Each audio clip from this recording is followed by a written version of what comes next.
guys, so this is how this is going to go. It's going to be a full review on the Ferris and the experience that I've had with it. And I've had this machine for, I don't know, a couple months now.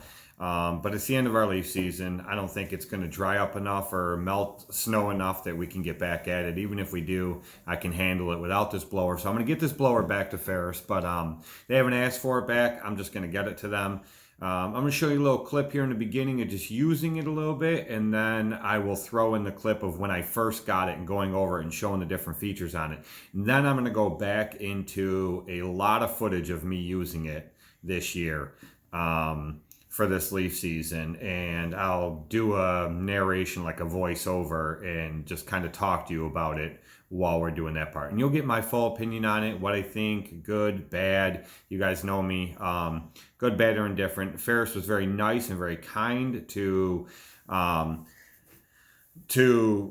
give me this blower for the season and let me make a bunch of videos. I think I've done like 15 or 16 videos on it. You can go back to my archives and 2019 videos and find the full version that I pulled all these clips from. This is going to be just an overall that I put together, a final video of using this machine and what I think about it, good, bad. You guys know that I don't get paid by any of these companies. They contacted me and asked me if I wanted this thing. I didn't contact them. So, you know, they didn't pay me anything for any of these videos, and, you know, they know like anybody else. I'm going to give my opinion. Overall, I think the good outweighs the bad, but there are a few things that I'm going to throw in here. And so watch this video, enjoy.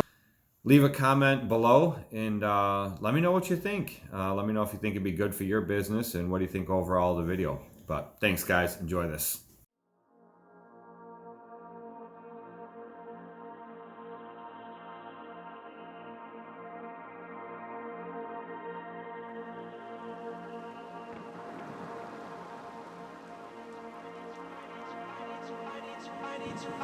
I need to know if you'll give me a second chance.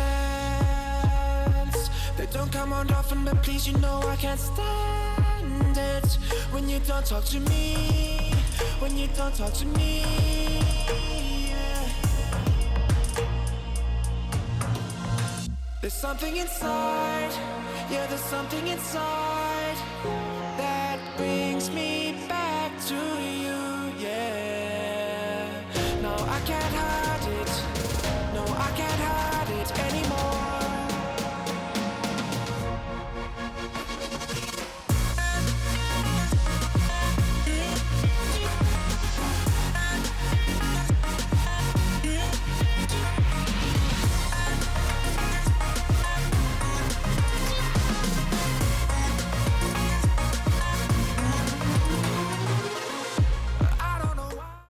So this is it. Now, this is the FB3000 Hurricane. Used to be Hurricane blowers, bought out by Ferris, and there's a 2000 series and the 3000 series. So you have your choke here, your throttle there, and then stop, just the light, or start, an alert for your oil. The fill up the gas is right there. You do have right back here your hydro fills, and then this is the emergency brake release. Now, there is no emergency brake on here or parking brake. What I found is you have to pull both these in to drive it, but when you let them out, they go back into these notches on both sides, and from what I'm told, that is the parking brake. You have your joystick right up here, so it's left, right, or center, or you move it diagonally to do left and center or right and center, or you move it straight back to close them all. Down here, one thing I'm not a huge fan of is this oil drain, to drain your oil. If you were to open this up, it would run right down there and make a mess. So you would definitely need to put a hose on here and then run your hose out of here and down to drain your oil. I like that the oil filter is so exposed, so you can stick something up under there, unscrew the oil filter off there, and any excess oil will drain into, you know, the dish, pan, whatever you stick up under there to catch the excess, and then put the new one on. And they got the wire wrapped around here that would go to the hour meter, and that's pretty much it that I can show you right now. It does have a 35 horse Vanguard Briggs & Stratton engine. It is not EFI, but it is a 35 horse. I don't think you would really need an EFI on this. I think that would be overkill. I can see the EFI on all the new mowers. That makes a lot of sense to me because you're running the blades, you get through thick grass, but I don't see that a need for that at all. Down here, you unscrew this and open up this compartment, and that's where your battery is. So that's access to your battery there.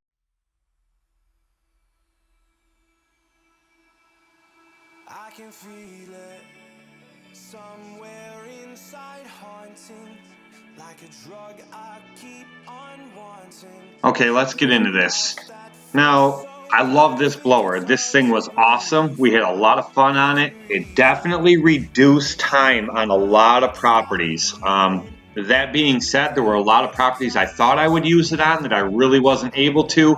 It was just faster to stick to the old way of mulching it up and then bagging up what was left with Ryan's Skag with the clamshell or my walker, or just in general, just bagging them right from the get-go. It was just a lot faster because this thing, even when you reduce the excuse me, even when you reduce the throttle down on it and baffle the blowers down, you still push leaves really, really far with this thing. So we'd get a lot of where we'd be blowing toward a road and it would blow way out over into the road, even when we reduced it way back, and then we'd have to go out there and clean it up with the backpacks, things like that. But for the mass amount of leaves, the big, heavy, wet leaves, this thing would just eat through them. Even 2.5, 3 foot, 3.5 foot deep, it just ate right through it. The only problem we came about with this thing at all was when we get into piles that were like 3 foot deep, heavy wet leaves, but had sticks mixed in with it. And I don't mean just a few, I mean a lot of sticks. And there was one of my properties where that came in and that ended up being a problem. It still continued to move those piles, just very slowly. I ended up having to break the pile in half, take half of it, and then come back and then clean it up the rest of the way. It definitely reduces the time down. It definitely saves on time. It replaces probably 2-3 guys with backpack blowers. But that being said, that's on the right properties. You have to have the right properties for that. What we end up finding out was a lot of these properties you're seeing in this video are Ryan's properties. Like this one here, it was mine that I'd given him a couple years ago. I've mentioned before in videos, but you know, properties like this, where you can blow right over that cliff there, right to the woods or wherever, it worked out great. I end up not needing it on nearly as many properties of mine as I thought, like I had mentioned. So for me, would I buy this machine for my business? No, it would not be a good fit for me. It would actually be, for lack of a better term, business suicide for me. Being a small company and a solo guy, it just, for a machine that costs what it costs, which we'll get into in a minute here, that I only use a month and a half out of the year, just not a very smart decision. For a bigger company that has a lot of cleanups, a lot of big cleanups and multiple guys, things like that, or even just a solo guy that has, especially a solo guy that has a lot of cleanups and a lot of big cleanups, this machine would be perfect for their company. It would be a very, very wise investment because it will cut your time down by more than half, and it will save you so much time, so many man hours, so much labor if you are paying another guy, etc., things like that. But for me personally, it's just not for me. I would love to have it, and like I said, it has helped me out on a few of my properties by greatly reducing the time down. But for the amount of properties I still have to do with my bagger, things like that. Like this year, this is my property, and it was just amazing on this property in particular. Probably on all my properties, this was the best one that it did the best on and saved me so much time. But all in all, I still could easily get my properties done the way I've always done it, without too much difficulty and without taking that much time.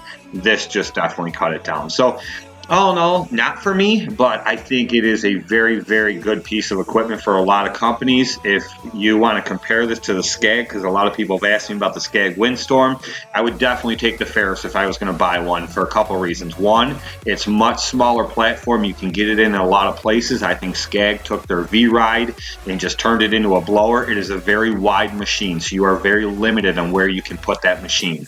So that poses a big problem. And it's a lot heavier than this machine. And also Skag, they make one size blower, Ferris makes two. This Ferris 3000 right here is 8500 CFM. Their 2000 series is 6500 CFM, and Skag only makes one blower, the Windstorm, and it's 7500 CFM. So all in all, this one's a smaller platform, get it in a lot of better places, and it is more powerful. Now let's finish this off with price. I've seen the price vary a few different places, but all in all, $12,500 seems to be the general price for this thing. That's before tax, so after tax, you're over 13 grand. So like I'd mentioned, for a solo guy, small company like me, even though it saves me a lot of time and it was a big help this year, spending over 13 grand on a machine that I use for a month to a month and a half out of the year is just not a good decision. It's not business smart at all. But for the right company, this is a perfect machine.